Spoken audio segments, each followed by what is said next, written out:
भोर भई भज प्रभु नाम होगा तेरा कल्याण। भज रे भज रे।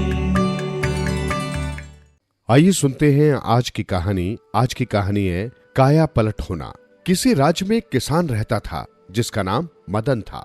मदन रात दिन परिश्रम करता। उसके पास जमीन का थोड़ा सा हिस्सा था जिसमें वो खेती करता और अपना तथा अपने परिवार का भरण पोषण करता था। उसका जीवन कष्टों में व्यतीत हो रहा था। उसके पास 2 बैल थे, दोनों बहुत दुर्बल थे। एक दिन उसका एक बैल मर गया। किसान बहुत स्वाभिमानी था, वो किसी के आगे हाथ नहीं फैलाता था। बैल के मरने पर वो बहुत दुखी हुआ। बुआई का समय था, खेत जोतना बहुत जरूरी था, किंतु एक बैल से खेत कैसे जोता जाता। किसान ने युक्ति निकाली। दूसरे बैल के स्थान पर उसने अपनी पत्नी को जोता और खेत जोतने लगा। जिस समय किसान खेत जोत रहा था उसी समय उस राज्य का राजा उधर से गुजरा। उसने देखा कि किसान ने एक तरफ बैल को तथा दूसरी तरफ एक स्त्री को हल में जोत रखा है, तो उसे बड़ा आश्चर्य हुआ। वो कुछ देर तक खड़ा देखता रहा। ये दृश्य देख वो दुखी भी हुआ और किसान के पास जाकर उसने उससे पूछा, ये तुम क्या कर रहे हो भला? किसी स्त्री से बैल के रूप में काम लिया जाता है? किसान ने उत्तर दिया, राजन, मेरा एक बैल मर गया है। जुताई का समय है, खेत जोतना बहुत आवश्यक है। इसके सिवा मेरे पास और कोई चारा नहीं है। राजा ये सुनकर कुछ देर सोचने के बाद बोला, तुम मेरा बैल ले लो। किसान ने कहा, मैं किसी के आगे हाथ नहीं फैलाता। राजा बोला, मैं अपनी खुशी से बैल तुम्हें दे रहा हूँ, इसमें हाथ फैलाने वाली कौन सी बात है? जाओ मेरा बैल ले आओ।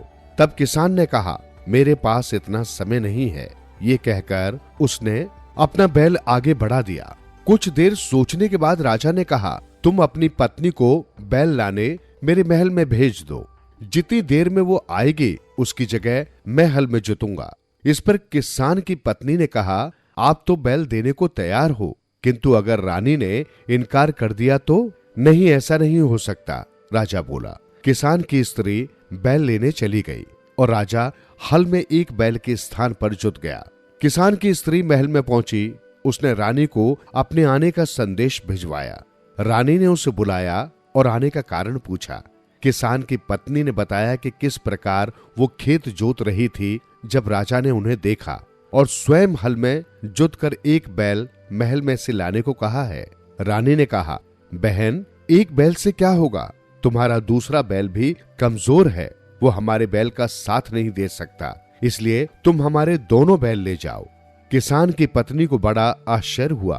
कहां तो उसे लगा था कि एक बैल भी पता नहीं मिलेगा या नहीं, और कहां 2 बैल मिल गए।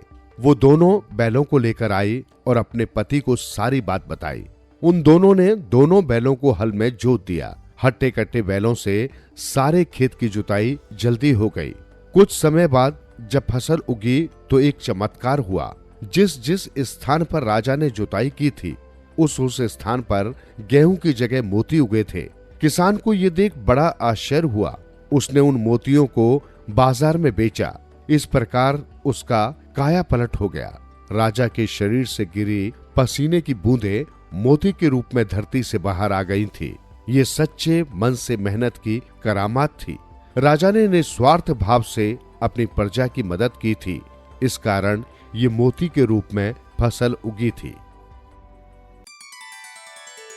जीवन सुधरेगा, प्राणी होगा तेरा उद्धार।